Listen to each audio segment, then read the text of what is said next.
네, 이원재 끝내주는 경제 라이브 시작하겠습니다. 요즘은 또 중국이 뜨겁잖아요. 그래서 뭐 미국 주식으로 다 달려가가지고 막 투자하고 많이들 뭐 하셨는데 트럼프 때문에 막 시끄럽다 싶더니 중국에서 조용히 주가도 오르고 AI도 개발해서 내놓고 이런 얘기들 많이 나오고 있는 이 상황에서 오늘 중국 어떻게 되고 있는지, 특히 최근에 양회가 있었다고 하는데 이게 무슨 얘기인지 잘 설명해 주실 수 있는 두 분, 아주 중요한 분 모셨습니다. 김혜연 빈크립트 한국일본 리드 오셨고요. 베이징 특파원 출신의 중국어 능통자이시고요. 그리고 언제나 중국에 대해서 가장 깊이 있는 해설해 주시는 전병서 중국경제금융연구소 소장님 모셨습니다. 안녕하세요. 어서 오세요. 안녕하십니까. 네. 그래서 중국 양회 얘기를 좀 여쭤보고 싶은데 그게 어떤 건지 일단 김혜연 리더님이 좀 쭉 설명을 해주시겠어요? 네, 중국 양회는 말 그대로 두 가지 회의를 말하는 건데요. 하나는 이제 전인대 전국 인민대표대회, 우리식으로 보면 이제 국회죠. 그리고 또 하나는 정협, 인민정치협상회의라고 자문기구인데, 국정자문기구인데 우리랑 딱 맞아 떨어지는 건 없지만 뭐 굳이 따지자면 뭐 민주평통 그런 자문기구에 좀 빗댈 수 있을 것 같습니다. 14기가 돼서 이게 5년 임기로 이렇게 기수가 계속 가는데, 우리도 이제 국회가 뭐 몇 대 몇 대 하는 것처럼 지금 제 3차 회의입니다. 이제 임기 5년 중에 세 번째 해를 맞이한 거고, 전인대 정협 이 전체 회의를 1년에 한 번 딱 요 시즌에 하거든요. 3월 초에. 지금 이제 오늘 전인대가 폐막하면서 이제 모두 다 끝났는데, 어쨌든 이 전인대는 각 성급에서 대표로 선출된 사람들, 뭐 중국도 뭐 민주주의를 공화국을 표방하고 있지 않습니까? 중화인민공화국이잖아요. 그래서 중국도 뭐 밑단 가장 아래에서는 이제 선출을 합니다. 인민 대표를 선출을 하고 그 사람들이 다시 간접 선거로 그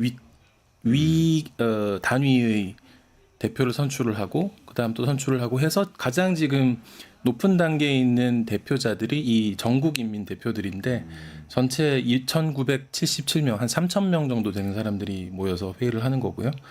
정협 같은 경우에는 이게 원래는 이제 중화인민공화국이 1949년에 건국했을 때는 이게 최고의 권력기구였는데, 이제 막 건국했으니까 여러 당파 사람들이 다 모여서 회의를 해야 되는 뭐 그런 거예요. 나중에 이제 공산당이 주도적으로 이끌게 되면서, 그리고 이 전인대가 자리를 잡게 되면서 그 지위는 넘겨주고, 정협에서도 결국 한 뭐 2,100명이 좀 넘는 인원들이 참가를 하는데, 이번 회의에서 이렇게 회의가 이루어졌습니다. 회의 일정을 좀 보시면 이제 뭘 하는지를 보실 수 있을 건데요.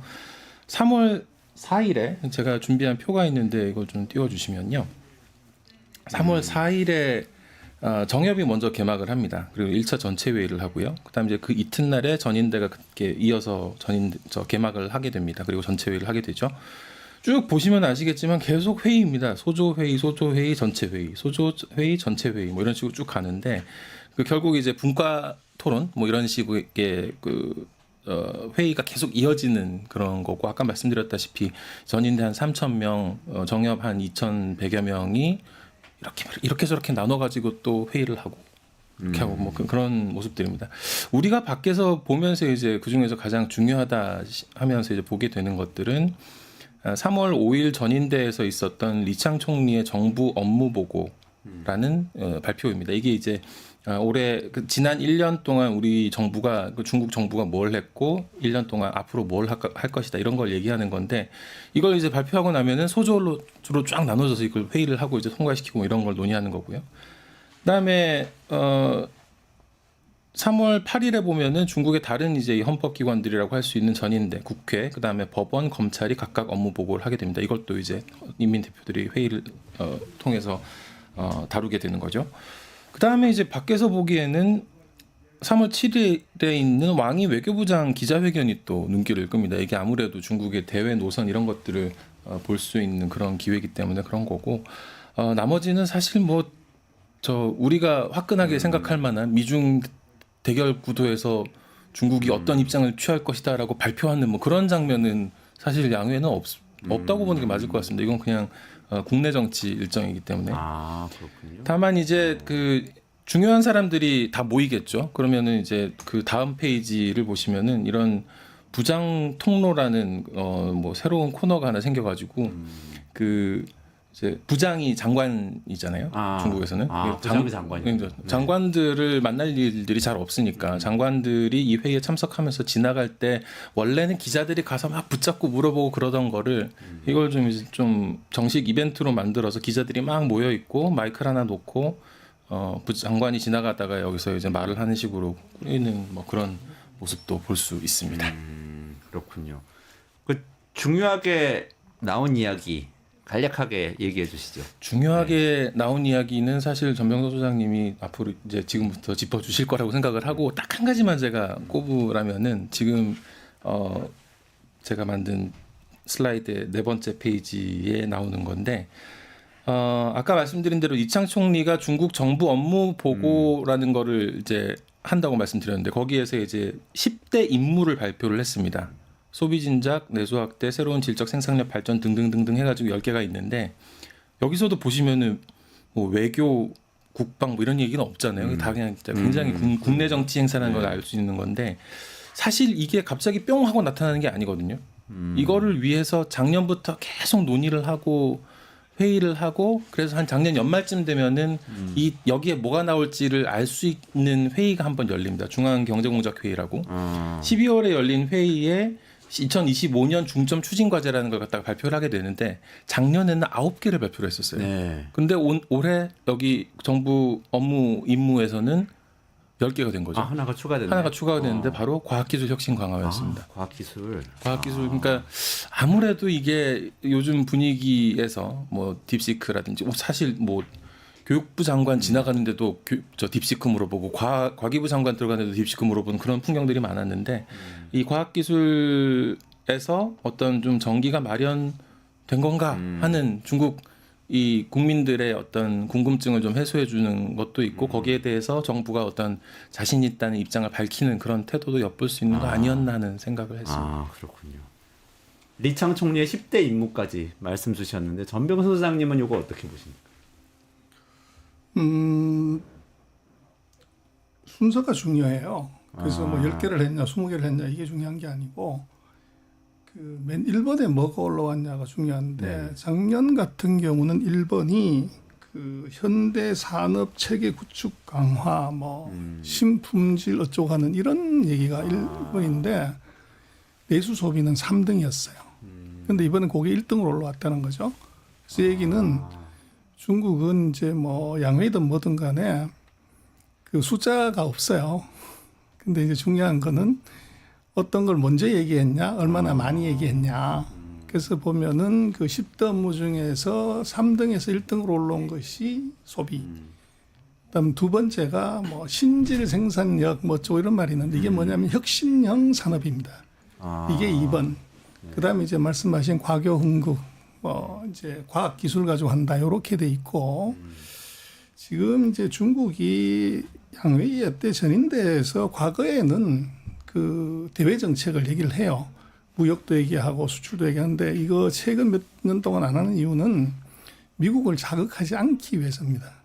그래서 이거는 뭐 이게 중요성이 없다거나 국내 문제거나 이래서 그런 건 아니고, 그래서 이것은 이제 트럼프 일기 정부 때 뭐 중국 국내 문제를 가지고 시비 걸어서 미국이 사사건건 들어왔기 때문에 이게 미국을 자극할 수 있는 용어는 이번에 단 한 건도 얘기를 안 했어요. 아까 이제 리드님 말씀하신 것처럼 그렇다고 준비를 안 한 거냐. 수백 페이지, 수천 페이지는 준비했지만 이건 이제 공유는 안 하는 이제 그런 걸로 보여지고요.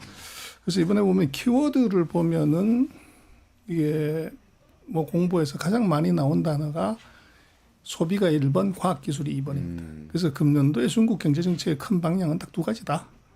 이게 CNT, 컨슈머, 테크. 이 두 개로 그냥 요약이 될 것 같아요. 그래서 앞으로 뭐 투자가 되든 정책이 되든 아마 모든 것은 그 두 개에서부터 아마 시작이 되지 않나 싶습니다. 소비를 앞세운다는 거는 이전하고 좀 다른 측면이 있나요? 그렇죠. 그래서 이제 뭐 트럼프가 예정대로 간다고 하면은 60% 때릴 건데, 관세. 그럼 기존에 25%, 60%는 85%니까 이건 수출 안 된다고 봐야죠. 아, 그럼 대미 수출이 빵이 되면은 이제 GDP가 한 2.8 정도 마이너스 나오는데, 그럼 어떡할래?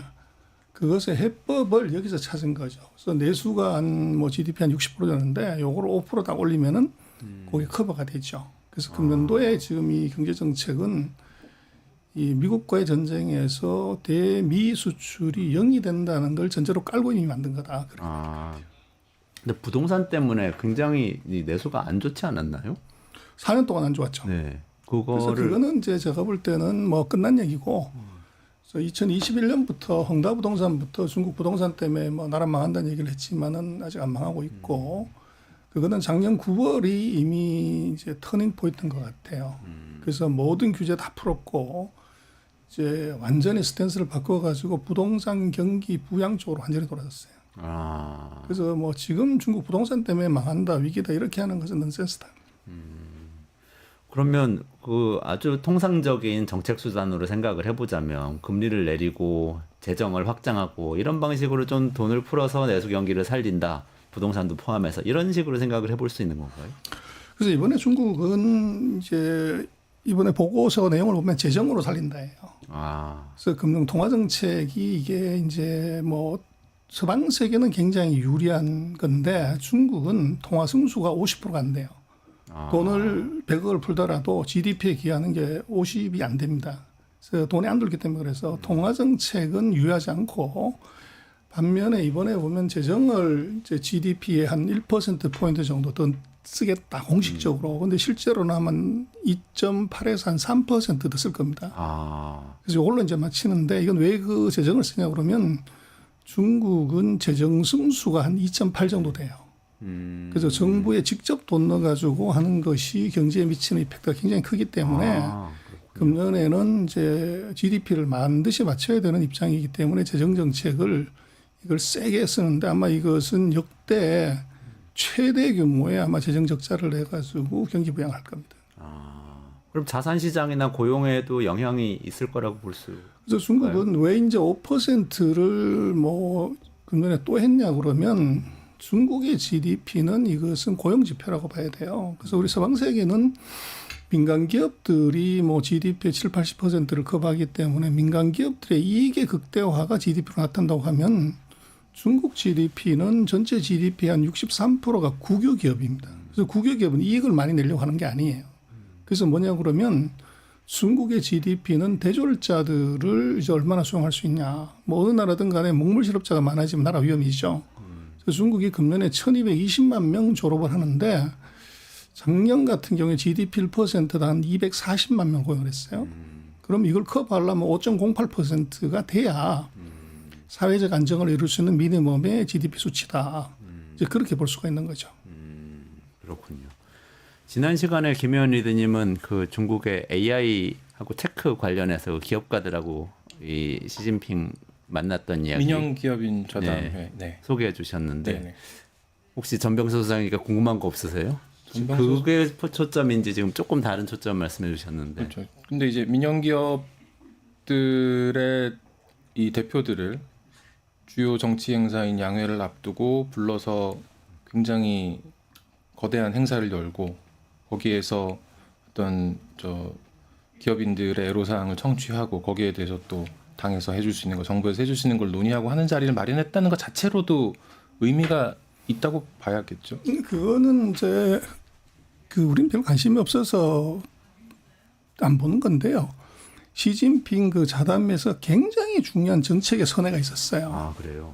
그래서 2021년부터 중국이 공부론을 갖고서 4년 동안 이제 기업들, 특히 플랫폼 기업, 부동산 기업, 뭐 교육 기업을 때려잡았는데, 공동부유론. 그렇죠. 거기서 그 2월 17일 날 그 민간 기업 자담회를 할 때 시진핑 무슨 소리를 하냐면, 민영 기업들이 먼저 나서서 부자 되고 그렇게 해서 공부론을 도와줘야 된다. 아, 얘기는 뭐냐면 공부론의 철수예요.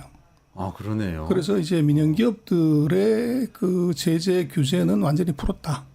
이제 그걸 간접적으로 이제 보여주는 거죠. 그리고 3일 뒤인가 보면 마윈이 최근 10년 동안 투자한 것보다도 더 많은 돈을 3년 안에 투자하겠다고 해서 75조를 투자하겠다고 바로 발표를 하죠. 그리고 이어서 보면은 중국의 그 VC들이 벤처 캐피탈들이 우리가 AI에 1조 위안, 그러니까 200조 원의 펀드를 만들어서 투자를 하겠다. 이렇게 얘기를 하는 거죠. 그래서 이제 그게 제가 볼 때는 중국이 이번에 완전히 그 정치 아젠다에 선을 가져왔다. 그게 이제 의미가 있을 것 같아요. 오히려. 아, 그렇군요. 뭐 재정 확장하고 경제 성장률을 올리기로 한 것도 그거지만 기업가들하고 손을 잡기로 했군요. 한마디로 말하자면. 그렇죠. 근데 이제 그걸 안 할 수 없는 게 내수를 진작시키려면 중국의 5, 6, 7, 8, 9 산업이라는 게 이게 바로 민영기업입니다. 기업 수의 90%, 뭐 세수의 50%, 뭐 이제 이런 식의 그래서 경제 5, 6, 7, 8, 9를 커버하는 산업들과 척을 지거나 적을 져서는 내수 소비가 구조적으로 살 수가 없는 거죠.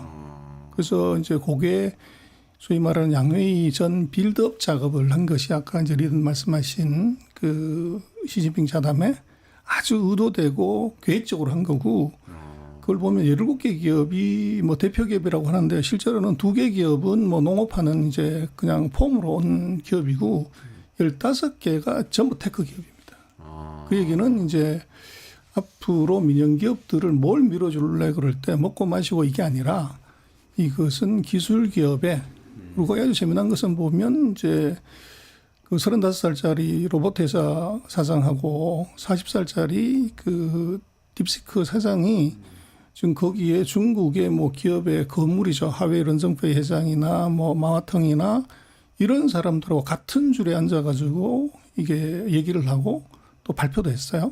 그래서 그 얘기는 이제 포커스를 어디에 준다는 거를 확실하게 광고한 거죠. 그렇군요.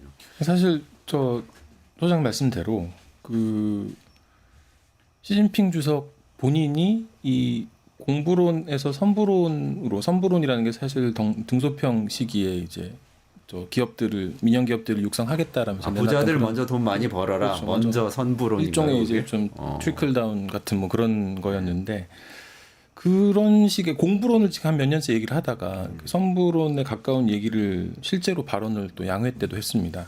시진핑 주석이 사실 이 양회 기간에 뭐 했는지에 대해서는 보도가 많이 나오지 않았는데 네, 좀 설명해 주시죠. 네, 보면은 이제 3월 5일 시진핑 주석도 인민 대표입니다. 아, 그 3천 몇 명 중에 한 명이요? 한 명입니다. 그 장수성이라고 난징 뭐 수저우 같은 그런 도시들이 있는 성의 인민 대표인데 거기 회의에 참석을 해가지고 주요 발언 내용 걸 보면은 과학기술혁신과 산업혁신은 새로운 질적 생산력 발전의 기본 경로고 교육과학기술 인재를 함께 움켜줘야 된다 이런 얘기를 했었고 그 다음 대목이 경제 규모가 더 큰 성은 발전이 더 빨랐으니까 당연히 전체 인민의 공동부유 촉진을 위해서 적극적으로 선도 역할을 해야 된다. 앞장서서 나가라. 밀어주겠다 이런 거죠. 그다음에 이제 지방 보호주의, 시장 분할, 내권식 이제 막 불필요한 경쟁을 얘기하는 건데 그런 건 좀 깨뜨려야 된다 이런 얘기도 했었고요. 계속 이제 뭐 그 정협 회의에도 참석을 했었는데 그때도 또 비슷한 얘기를 했습니다. 과학기술, 교육 이런 부분에서 뭐 이 문제가 우리의 미래를 결정질 중요한 문제라는 식의 입장을 내기도 했고 뭐 또 한 차례는 인민해방군 군 인민대표 회의에 참석을 해서 부패 조사하고 뭐 해결해야 된다 이런 얘기를 했는데 어쨌든 방점은 과학기술, 교육, 인재 육성 여기에 찍혀 있던 건 확실한 것 같습니다.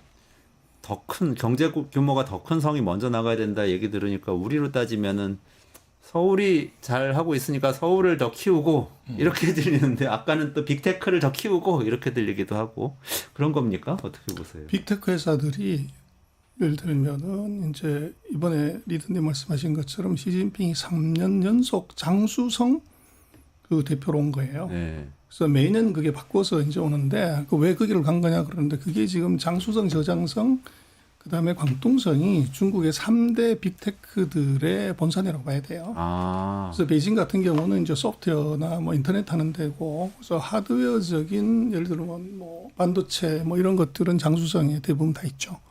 그래서 그건 서로 괴리된 게 아니다, 같은 말이다.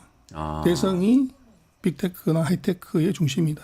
아, 그렇군요. 여기 내권식 경쟁을 뭐 타파해야 된다 이런 얘기도 있던데 그거는 무슨 뜻인가요? 리드님 말씀해 주셨는데요. 그래서 과도한 경쟁, 그 요건 딱 이미 사실 찍어서 얘기를 하는 겁니다. 태양광, 예를 들면 이제 배터리, 네. 전기차, 이게 세계 지금 1등을 이미 얘들이 다 한 거예요. 한 건데 문제는 거기에 기업들이 구조조정이 안 돼가지고 서로 박 터지게 가격이나 경쟁을 하다 보니까 시장은 커지는데 이제 밑으로 계속 돈이 새는 거죠. 그래서 그런 쪽에서 이제 더 이상 경쟁하지 마라. 알아서 니들 자율조정해가지고 합병하고 경쟁력 안 되는 놈은 사라지란 얘기고요. 그래서 요거를 이제 우아하게 얘기할 때 이제 과도한 내부 경쟁 지향. 그래서 안으로 말리는 거, 내건이라는 게. 그 안으로 말리면 이제 쪼그라들게 되기 때문에 그러지 말고 펴라는 거죠. 근데 요거는 이제 굉장히 상징적인 의미고 그 이미 세계에서 1등에서 우리가 더 이상 우리끼리 경쟁할 필요가 없는 산업들은 구조조정해라. 아, 그러면 이제 구조조정 당한 놈은 죽지만 그걸 먹은 놈은 산자의 축제가 벌어지죠. 아. 그래서 보면 예를 들어서 배터리가 뭐 그 최근 3년 동안 난리를 쳤지만 지금 비아디가 뭐 이제 주가가 폭등을 하는 것처럼 그 구조조정 이후의 수혜를 크게 볼 수 있는 단계가 와 있는 거죠. 아, 그것도 어떻게 보면 좀 잘 나가는 기업이 좀 더 잘 나가도록 만들자는 식으로 들리기도 하네요. 그래서 이미 잘 나간 기업, 세계에서 1등하는 기업들은 내부 경쟁 그만해라는 거죠. 내부 경쟁 그만해라. 그래서 피 흘리면은 뭐 또 약해지니까 네. 굳이 그럴 필요가 있냐. 그래서 이제 밖으로 나가라는 거죠. 아, 그 제가 또 얘기를 듣다 보니까 이런 생각이 났는데 다른 전문가분들 중에 이런 얘기하는 분들이 계세요. 예를 들면은 전기차나 배터리나 태양광이나 뭐 이런 신산업에서 중국은 기업을 키우는 방식이 처음에는 엄청나게 많은 기업들이 난립해서 막 중구난방으로 경쟁을 하게 하다가 나중에 어떤 시점이 되면 탁 구조조정을 해주면서 거기서 살아남은 기업은 정말 크게 해준다. 이런 얘기를 하는 분들이 있던데 사실입니까? 그게 규제 샌드박스가 그거죠. 중국은 지금 신산업, 첨단산업, 신서비스는 원래 사람이 없었기 때문에 규제를 하려고 해도 공산당이 알지를 못해요. 그래서 그냥 다 풀어놔 버리는 거죠. 다 들어와서 해라. 그리고 거기다 뭐까지 같이 하냐면 보조금까지 같이 줍니다. 그러면 보조금 따먹으려고 이제 뭐 별의별 게 다 들어와 가지고 막 터지게 경쟁을 하면서 그 중에서 이제 정말 딥시크처럼 그 기발한 아이디어를 갖고서 시장을 장악하는 놈이 나오고 리드가 있는 놈이 나오면은 그게 자동으로 이제 구조조정이 되는 거죠.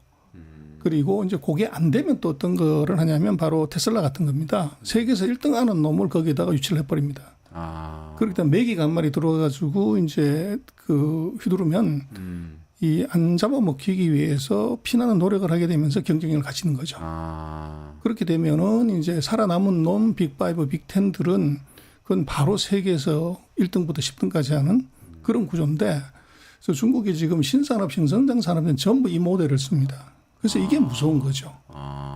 그래서 우리는 뭐 입으로만 규제 샌드박스 하고 실제로는 다 규제가 아무것도 못하게끔 뭐 우리 타다부터 그렇지만 중국은 이제 사회주의 국가가 오히려 아이러니하게도 우리보다 더 이 규제 샌드박스를 합니다. 근데 그게 뭐 규제 샌드박스를 하고 싶어서 하는 게 아니라 원래 아무것도 없기 때문에 규제를 할 법을 못 만들었던 것이 이게 예를 들어서 중국은 지금 신용카드를 안 쓰고 바로 이제 모바일로 네. 넘어오는 것하고 똑같은 원리입니다. 아, 그렇군요. 그러니까 사회주의 국가인데 처음부터 국가가 관리하고 통제하고 이런 게 아니고 그냥 서비스가 없었으니까. 그냥 정글이라는 거잖아요. 처음에는 특이하네요. 그래서 그러면은 아까 말씀하신 그 경제 성장률 달성을 할 건지 이게 또 관심사인데 이게 자산 시장에도 영향을 주고 많은 영향을 주잖아요. 그런 부분에 대해서는 혹시 이번에 얘기가 있었나요, 김혜연 리더님? 이 전인대에서 이 총리가 이런 그 정부 업무 보고를 하게 되면은 사실 그 한자로는 정부 공작보고라고 써 있습니다. 이게 공작이 우리랑 의미가 달라서 네. 정부 업무 보고를 하게 되면은 거기에 이제 수치들이 쭉 나오거든요. 그 수치를 한번 제가 정리한 표를 보여드리겠습니다. 소장님 아까 말씀하신 게 무슨 의미인지가 확 와닿는데 성장 목표가 지난 한 4년 동안 계속 이제 5.5%에서 5%가 된 뒤로는 3년 연속 5% 수준인 거고 실업률에 대해서도 5.5% 선을 이제 계속 유지하고 있는 거고 일자리 창출하겠다는 숫자도 비슷하죠. 근데 이제 300만 개에서 1,200만 개. 뭐 소비자 물가 상승률 목표가 올해 이제 1% 포인트 낮춰졌습니다. 낮아졌네요. 이제 곡물 생산량 7억 톤이라는 숫자가 이게 굉장히 충격적이었는지 중국 언론들도 되게 크게 다루는 모습이었습니다. 어쨌든 그 전에 비해서 엄청나게 늘어난 건가요? 아니죠. 2022년 수치를 보시면 수치가 6,500만 톤에서 6,500만 톤이었네요. 그렇죠, 이제 그러면 굉장히 많이 늘어난 거 아닌가요? 이게 숫자가 잘못된 것 같습니다. 이거 제가 잘못했어요. 그런데 어쨌든 뭐 어쨌든 크게 어느 정도 늘어나긴 한 건데 뭐 경제 상황을 관리하고 있다는 그런 인상을 받을 수 있는 수치의 조정이었다고 그러네요. 보는 게 맞을 것 같고 5%대에서 계속 관리가 되고 있다. 네. GDP 성장의 경우에 정부가 내고 싶은 메시지는 거기에 있는 것 같습니다. 그렇게 되고 있다고 봐야 됩니까, 전 소장님? 그 관리되고 있다는 것보다는 반드시 달성한다는 의지를 보여준 거죠. 그래서 중국은 코로나 빼놓고는 그 발표한 목표를 못 맞춘 적이 없어요. 그런가요? 그래서 지금 이번에 5%가 이게 목표를 달성하는 최대치냐 아니면 마지노선이냐 그렇게 보면 이건 마지노선이라고 얘들은 얘기하고 싶은 거죠. 그 이상으로 간다면 그렇죠. 그래서 그거는 왜 그러냐 그러면 지금 보면은 중국이 14차 5개년 계획이 금년에 끝나는데 그때 목표를 5에서 5.5를 잡았어요. 그러는데 지금 그 사이에 8% 한번 한 게 있어가지고 최근 4년 동안 평균이 5.5가 나오는데 8%는 그건 기저효과 때문에 간 것이고 최근 3년간을 해보면 여기 4.4밖에 되질 않아요. 그래서 이번에 최소한 5.5 정도를 해야 이 에버노멀티를 제거하고 나서 정상적인 경우라고 보면 5%를 겨우 하게 되는 거죠. 그래서 이제 5에다가 지금 뭐 포커스를 많이 이제 두는 건데 제가 볼 때는 그 5%를 하냐 못하냐를 이제 서방 세계는 굉장히 관심 갖지만 양은 이거는 이제 저정치를 확 늘려버리면 되는 건데 그보다는 제가 볼 때는 질적인 걸 봐야 돼요. 그래서 어떤 산업으로 그걸 달성을 하려고 하느냐 하는 건데 중국이 이번에 육성하겠다고 하는 산업을 발표를 해요. 그런데 그 10개 산업 중에서 네네. 지금 4개가 인공지능 관련되는 겁니다. 그래서 우리는 뭐 피지컬 AI 이렇게 말만 얘기하지만 중국은 피지컬 AI 이번에 육성한다. AI 플러스 이거 한다. 그다음에 인공지능 노트북 컴퓨터 이거 한다. 그다음에 인공지능 이제 로봇 요 4개가 10대 중점 산업 안에 이게 들어와 있어요. 아주 구체적이네요. 그렇죠. 그래서 얘들은 이제 딥시크 갖고 우리는 지금 얘기를 하지만 얘들은 딥시크를 실질적으로 활용을 산업에서 쓰는 거 이게 이제 노트북하고 핸드폰에 먼저 AI가 장착이 돼야 되는 거니까. 네. 그리고 그럼 AI 만들어서 뭘 할래? 로봇의 머릿속에 집어넣어서 공장에서 일을 시키는 거잖아요. 그렇죠. 얘들은 지금 응용 단계, 실용 단계를 금년에 중점 산업으로 하겠다는 얘기입니다. 그러니까 산업용 로봇에 들어가는 AI, 노트북에 들어가는 AI, 스마트폰에 들어가는 AI 이런 것들 찍어서 10대 중점 사업 안에 그렇죠. 그걸 이번에 얘기를 하고 있다는 거죠. 못을 쳤다는 거죠. 그러니까 우리도 10대 중점 사업 같은 거 많이 발표하는데 보통 바이오 뭐 정보통신 이런 식으로 찍었던 것 같은데 굉장히 구체적이라서 인상적이네요. 이런 좀 상징성을 굉장히 잘 활용을 하지 않습니까? 중국 공산당 정부 같은 경우에는 춘절, 그러니까 구정 설 때는 전날, 그러니까 섣달 금음날 저녁에 춘완이라는 TV 방송을 하는데요. 춘완. 네, 춘제완회라고 이렇게 설 전날 하는 프로그램이 정기적으로 있습니다. 그 프로그램에서 이번에 가장 화제가 됐던 게 이 로봇가 춤춘 거였잖아요. 아. 휴머노이드 로봇이 나와가지고 춤췄던. 그리고 그 회사 사장님이 결국은 나중에 시진핑 주석 만나는 자리까지 갔던 거예요. 아, 그런 데서 보면은 메시지가 굉장히 확실하게 명확하게 아. 나오는 건. 전 국민한테 우리는 이제 AI 로봇 이쪽으로 간다. 중국 그런 나라다. 그렇게 얘기를 하고 있다는 그런 인상을 받았습니다. 그런 말씀이시죠. 지금 얘기하는 이런 정책하고 경제 성장률 목표 이런 것들이 전 소장님 지금 자산 시장 움직이는 거하고 밀접하게 상관성이 있어요. 그래요. 그래서 오늘 보면은 뭐 이비방정이라고 미국 주가를 대폭락을 시킨 것은 트럼프 대통령의 설화죠. 그래서 정상적인 경우라고 하면 경기가 나빠도 좋게 하겠다고 하는 게 이제 답인데 그렇죠. 경기 나빠진다고 얘기를 해버리니까 이제 이것은 무게 때문에도 영향을 받았고 트럼프 대통령이 뭐 변화를 추구하다 보면 우리 경기 침체 올 수도 있다 이런 취지의 얘기를 그렇습니다. 한 거죠. 그래서 한 나라는 경기 침체를 간다고 대통령 입으로 얘기를 하고 한 나라는 이게 전 세계가 경기 하강임에도 불구하고 우리는 모든 노력을 다해가지고 이거 전년하고 같은 수준을 최소한 간다.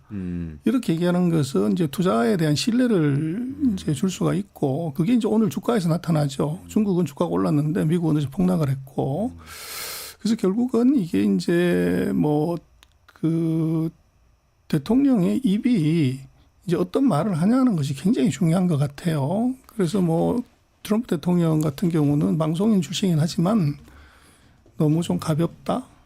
그리고 말이 많으면 설화가 있을 수가 있고 그리고 이제 똑같은 의미로 보면은 이제 누가 제일 많이 주가 빠졌냐면 테슬라가 제일 많이 빠졌거든요. 네. 15%나 폭락을 했고 네, 뭐 장외에서 또 9%인가 10%인가 빠졌으니까 4분의 1이 하룻밤에 날아가는 건데 결국은 트럼프나 테슬라의 앨런 머스크의 공통적인 특징이 이게 설화를 자주 일으키는 사람들입니다. 그러다 보니까 이제 이게 정책이 진짜 나쁘지 않음에도 불구하고 이게 샥을 많이 받는 그래서 이제 신뢰도에 문제가 있는 것 같아요. 그래서 그게 아마 자산 시장에 영향이 있고 또 미국은 보면 테크주들이 다 조정받고 밑으로 빠지는데 아이러니하게도 중국은 테크주들이 주도해서 장을 끌고 가요. 즉 이제 극명하게 지금 대조가 되는 것은 바로 정부의 팔리시 때문에 그렇다. 그렇게 볼 수 있을 것 같습니다. 근데 지금 말씀이 나왔으니까 추가로 여쭤보고 싶은데 어쨌든 간에 지금 중국 주가는 계속 오르고 있고 뭐 미국 주가는 빠지고 있고 이런 상황인데 그거에 뭐 이런 정치적 불확실성 때문이라고 한다면 이게 좀 시간이 가면은 사실 성적표가 나오면 교정이 되지 않습니까? 그렇죠. 근데 이제 문제는 미국의 1분기 GDP가 마이너스 나올 가능성이 있다는 게 지금 뭐 예측치고 그리고 이제 이미 이게 그 미국 주가는 빠지는데 중국 주가는 올라간다는 것은 트럼프 정책이 실패라고 보는 거죠. 시장은. 그래서 관세 가지고서는 중국 20% 더 때린 것 같고 중국 못 죽인다. 관세를 중국 못 죽인다. 그렇죠. 시장은 그렇게 이미 본 거죠. 그러게요. 관세를 맞는 건 사실 중국 기업일 수 있는데 중국 주가는 오히려 올라가고 미국 그래서 이제 주가는 그것의 빠지고 이런 이유는 상황이. 아주 심플한 것이 우리는 이제 중국이 미국으로 수출 안 되면 죽는 나라 이렇게 보지만 그게 아니고 중국의 지금 대미 수출 비중이 15%밖에 안 돼요. 85%가 다른 나라로 가는 거기 때문에 그게 빵이 된다고 하더라도 다른 지역이 한 20% 늘면은 뭐 커버가 되는 이제 문제가 있기 때문에 이제 그런 것이 있고 또 뭐 20% 때린다고 하지만 지금 이제 중국이 반격을 하면 어떻게 되냐. 그게 제일 무서운 게 테슬라죠. 테슬라 영업 정지 시켜버리면 어떻게 되냐. 중국에 있는 공장이 전 세계 최대 규모 공장이고 테슬라 진짜 캐파이 40%인데 이게 이제 걸려 있고 두 번째로 이제 애플을 제재하는 거죠. 애플은 뭐 95%를 중국에서 만들고 있기 때문에 그럼 어떡하냐. 그다음에 월마트를 제재하면 어떻게 되냐. 그렇기 때문에 월마트로 가는 물건들을 수출 안 한다. 그랬을 때 이게 중국도 죽어나지만 미국의 서민들이 당장 지금 뭐 계란값이 올라가지고 닭을 키워서 계란 뭐 해서 먹어야 된다는 뭐 이런 게 이제 해프닝 같이 나오는데 그런 세 가지 문제가 같이 있기 때문에 지금 관세 가지고서 중국을 굴복시킨다는 것은 이것은 뭐 시대착오다. 돈은 그렇게 보는 것 같아요. 미스터 마니는. 뭐 태무 가지고도 시비를 걸고 막 그러던데요. 미국에서 요새. 그런 것 오히려 미국 물가를 올리는 결과로 그렇죠. 나타나겠죠. 그래서 뭐 다 미운 거죠. 근데 문제는 미운 건 좋은데 안 쓰고 견딜 수가 있냐? 그래서 이미 뭐 10년 전에 그 어떤 여기자가 메이드 인 차이나 없이 살아보기를 해가지고 한 달을 못 버텼어요. 근데 지금 중국 제품에 대한 의존도가 그때보다 더 줄어들었냐 늘어졌냐 그러면 더 늘었죠. 네네. 더 고부가 제품들이 많으니까.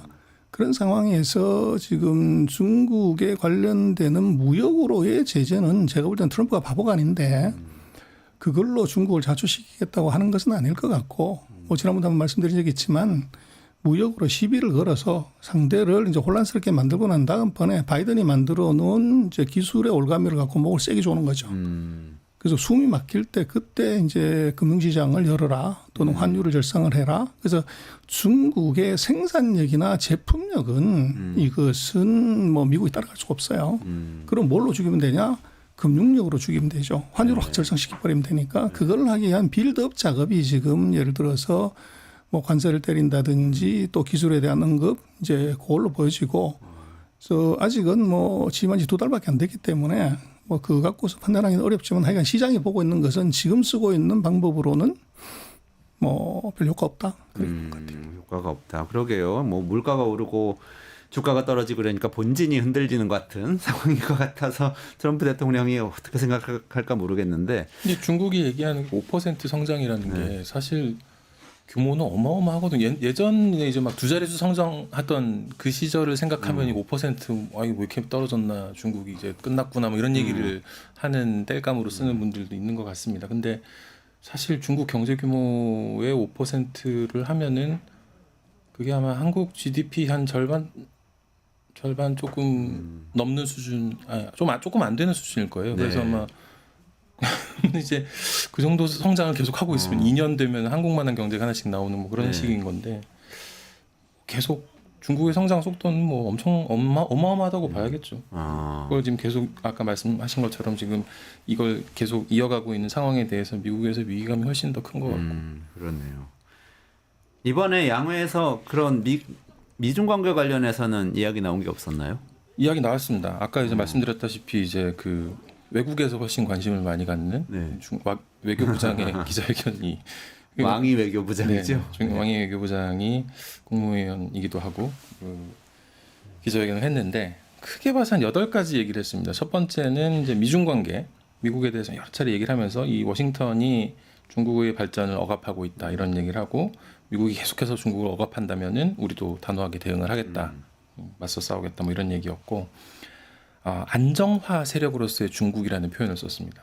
중국의 외교 정책이 계속 이제 환영을 받고 있다. 우리는 잘 못 느끼는 대목이긴 한데 어쨌든 중국의 외교 정책이 전 세계적으로 환영을 받고 있고 이런 중국의 역할이 전 세계 국가들에게 점점 칭찬받는 그런 분위기를 만들어가고 있다는 이야기를 왕이 부장이 했습니다. 그리고 이제 글로벌 사우스 얘기가 나왔는데요. 글로벌 사우스에 대해서는 세계 평화 유지, 세계 발전 추진, 글로벌 거버넌스 이런 걸 위해서 핵심적으로 존재하는 국가들이라고 봐야 된다라고 얘기를 하면서 이 개도국들이 글로벌 GDP 40% 이상을 차지하는데 이건 우리는 이제 이 나라들하고 함께 하겠다 이런 입장을 명확하게 밝혔습니다. 그래서 러시아 우크라이나 전쟁 빼놓을 수 없겠죠. 러우 전쟁에 대해서 이제 질문한 기자가 러시아와의 관계는 어떻게 되는 거냐 이런 식으로 질문을 했는데 변할 게 없다. 우리는 굳건한 친구다. 아주 우리 두 나라의 깊은 우정과 관계 모멘텀은 변하지 않을 것이다. 이런 얘기를 했습니다. 그리고 우크라이나 전쟁 자체에 대해서는 우리 입장이 객관적이고 공정하다 이러면서 우리는 3년 이후 평화를 뭐 이렇게 촉진해왔다라고 했는데 속내는 좀 복잡했겠죠. 지금 이제 뭐 젤렌스키 백악관 방문 에 따른 뭐 여러 가지 논란을 못 보지 않았을 테니까. 남중국해 문제에 대해서 뭐 필리핀에 대해서 비판하는 그런 발언이 있었고 이스라엘 가자 전쟁에 대해서도 언급이 있었는데요. 트럼프 대통령이 얘기했던 가자를 우리가 가져가겠다라고 했던 그 발언에 대해서는 이건 말도 안 되는 소리다. 가자는 팔레스타인 사람들의 것이다. 중국 사람들이 항상 대외 정책에서 많이 하는 뭐 민족 자결권 얘기인데 결국 이제 그걸 강제적으로 이렇게 변경하려고 하면은 그건 좀 혼란을 가져오지 않겠느냐라면서 이집트가 중재하고 평화를 뭐 개입해서 만들어 보겠다고 한 거에 대해서 우리는 지지하겠다 이런 얘기를 했습니다. 그리고 유럽에 대해서 뭐 유럽하고는 잘 해보겠다. 질문이 전기차 질문이었는데 네, 그게 이제 그 얘기를 하는 과정에서 이제 유럽 하고 관계를 잘 맺어가겠다 이런 식으로 전기차하고 유럽하고 어떤 상관이 있나요? 전기차 시장 유럽의 전기차 시장이 테슬라와 중국차의 대결 구도처럼 형성이 돼 있는데 이제 그런 상황에서 이제 미국산이 환영받지 못하는 상황인데 뭐 이런 걸 어떻게 생각하냐 뭐 이런 식의 질문이었는데 어쨌든 뭐 유럽과의 관계는 현명하게 대처해 나가겠다는 그런 발언을 했고 마지막으로 이제 대만 관련된 질문이 나왔는데 뭐 아주 원칙적인 입장을 밝혔습니다. 대만은 국가가 아니다 이렇게. 느낌은 되게 미국은 굉장히 혼란스럽고 거친데 중국은 되게 안정적인 메시지를 내고 있는 것 같은 이상한 이게 입장이 바뀐 것 같은 느낌이네요. 전 소장님 어떻게 보셨어요? 그래서 지금 같은 경우는 보면 미국은 보호무역하고 중국은 자유무역하고 미국은 뭐 자기 우선주의하고 중국은 인류 운명 공동체 얘기하고 이게 정말로 앞뒤가 이제 바뀐 건데 그리고 미국은 지금 자기 동맹도 이제 뒤통수 쳐가지고 화나게 만드는 반면에 중국은 이거 자기 영역도 아닌데 발들여서 중재하겠다 그리고 자기 편으로 끌어들이려고 하는 이제 노력을 하고 있는 거죠. 그래서 이렇게 보면 외교적인 측면이나 그 아젠다 측면에서 보면 트럼프의 패라고 사실 봐야 될 것 같고 가만히 있어도 점수를 딸 것을 이제 오버해가지고 점수를 읽는 게 지금 미국의 스탠스인 것 같아요. 그리고 이제 지금 뭐 여기서 누가 실제로 화장실에서 웃냐고 그러면 중국이 웃죠. 그리고 우로 전쟁을 얘기를 하지만 우로 전쟁 3년 동안 정말로 이제 뒤에서 꿀을 빤 게 누구냐 그러면 중국이거든요. 모든 러시아의 전쟁 물자 그다음에 생필품을 세컨더리 보이콧 때문에 완전히 봉쇄되어 있는데 그럼 러시아가 어떻게 살았냐. 3년 동안 천연가스하고 생필품 전략 물자를 빠트를 한 거거든요. 그래서 보면 작년도 그랬었고 그전년도 그랬었고 중국의 대러시아 수출이 폭증을 합니다. 그래서 이게 지금 실제로는 중국은 잃을 게 하나도 없는 그리고 지금 러시아가 전쟁을 길게 할수록 사회주의의 패권 맹주 자리는 러시아가 아니라 중국이 점점 더 공고화되는 그 러시아 쪽으로 오히려 이제 러시아가 중국 쪽에 붙을 수밖에 없는 그래서 이번 같은 경우에 아마 조기 정전에 뭐 푸틴을 이제 끌어넣는 것이 트럼프의 생각은 이것은 이제 사회주의 국가를 분리시켜서 약하게 만든다는 것이 이제 트럼프 전략이긴 한데 문제는 거기에 트럼프는 이거 처음 해본단 말이에요.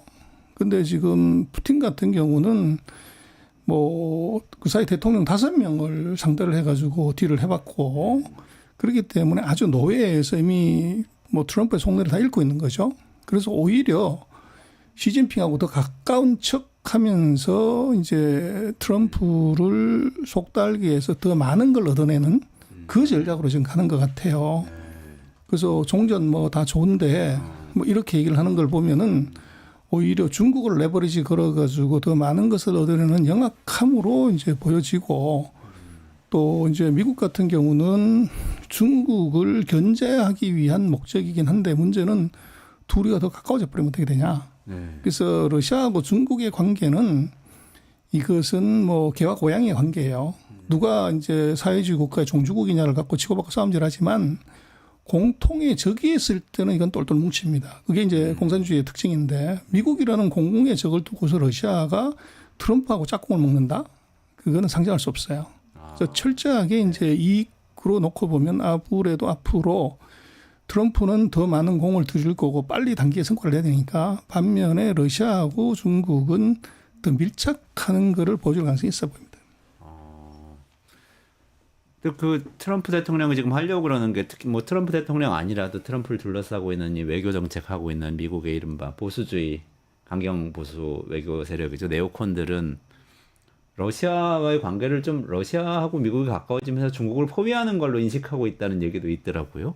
그런 식으로 근데 지금 말씀하신 건 그런 식으로 되지는 않을 거라는 좀 반대로 가능성이 높죠. 그래서 제가 볼 때는 미국도 그렇고 우리도 마찬가지지만 강경파가 중요한 게 아니고 실력파가 중요한 거죠.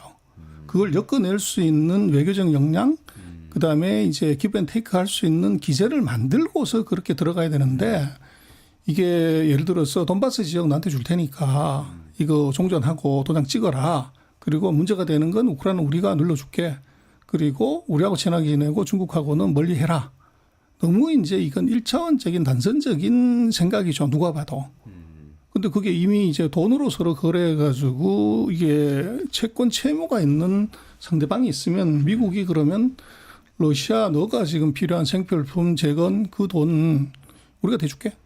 마샬 플랜처럼 그러면 이건 이제 방향이 달라질 수 있지만 이미 돈 거래를 해서 그 채무 영수증이 있는 러시아하고 중국의 관계를 그걸 끊어버리려고 그러면 그게 자기 돈 안 들고서 그게 되냐. 그게. 그렇게 놓고 보면 이번 트럼프의 저 우러 전쟁의 조기 종식은 저거는 또 이번에 뭐 실제로 우러 전쟁의 키는 뭐 스타링크가 쥐고 있는 거 아닙니까?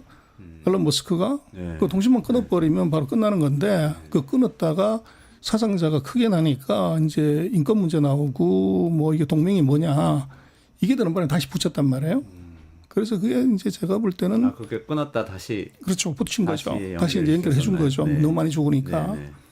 그래서 이게 보면은 그 아주 정치하게 잘 만들어진 각본에 의해서 치밀하게 진행되는 것보다는 이게 외교 초보, 전략 초보들이 하는 이제 실수 그런 것들이 너무 많이 보이는 것 같아요. 그래서 이제 트럼프 정부의 스텝들을 보면 외교나 국방이나 전부 처음 해보는 사람들이란 말이에요. 근데 카운터파트들은 뭐 러시아 같은 경우에 외무부 장관하고 그 크렘린궁 국가안보보좌관 외교 경력이 합쳐서 48년인데 반백년 동안 외교를 한 사람하고 이제 처음 업무 맡아가지고 인수인계에서 지금 업무 파간 지 2달 된 외무장관하고 국가안보하고 붙어서 누가 이기냐. 그런 것들을 조금 보면은 이게 아직 처음이긴 하지만 트럼프는 강경파만 있지 실력파가 없는 것 아닌가? 그런 의심이 좀 많이 들어요. 그렇다면 미국이 전쟁을 더 끌고 갈 걸로 보세요. 그러면. 빨리 끝내고 싶죠. 네. 근데 그거 끝내고 안 끝내고 하는 것은 이게 지금 우크라이나는 이제 손 들었고 푸틴이 이제 뭘 더 줄래? 그걸 갖고 이제 협상을 해서 푸틴의 니드를 맞추면 이제 종전하는 것이고 못 맞추면 계속 끌고 갈 가능성이 있죠. 거기에 이제 중국은 뭐 겉으로는 끝내야 되고 중립이라고 하지만 싸움 계속해라. 돈은 뭐 자기는 계속 버는 거니까. 그리고 그렇게 되면 러시아는 계속 약화되고 또 그렇게 되면은 유럽이 불안해지게 되면 누군가 중재자가 필요할 거 아니에요. 근데 그 중재자가 유럽 입장에서는 미국은 아니라고 보는 거죠. 미국은 자기네한테 굉장히 불리한 상황으로 오기 때문에 그럼 중국이 자기네가 관여할 수 있는 룸이 있다고 이제 볼 수도 있는 거고. 아까 말씀하신 것처럼 AI 기술 가지고 미국이 다시 압박을 해서 뭔가 좀 우위에 설 수 있는 그런 가능성은 높지 않게 보세요. 그게 이제 딥시크 때문에 이제 뽀록이 나버린 거죠.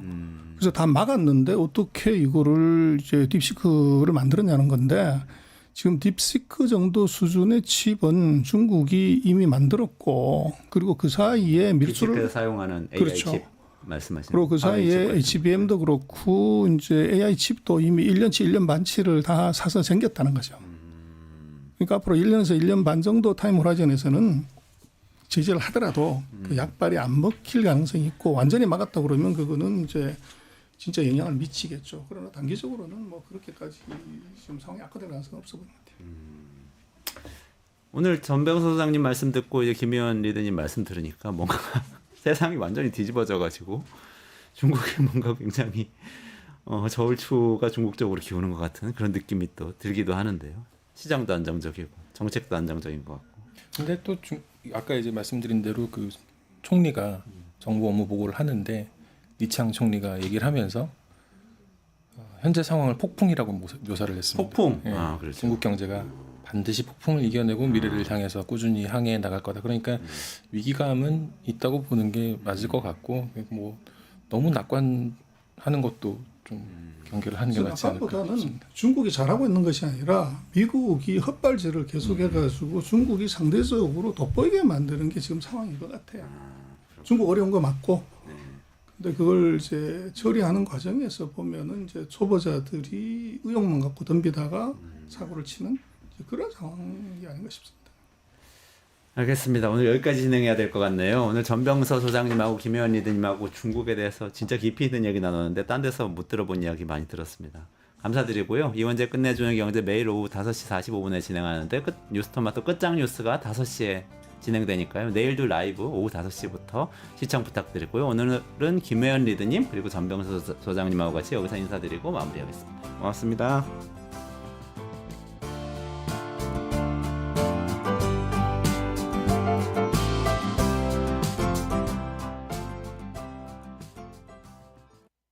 뉴스토마토가 12.3 내란을 막아낸 시민영웅 1000명 찾기 프로젝트를 진행합니다. 내란을 막고 탄핵 소추를 이뤄낸 시민영웅 1000명을 찾아내 대한민국 민주주의의 역사로 기록하고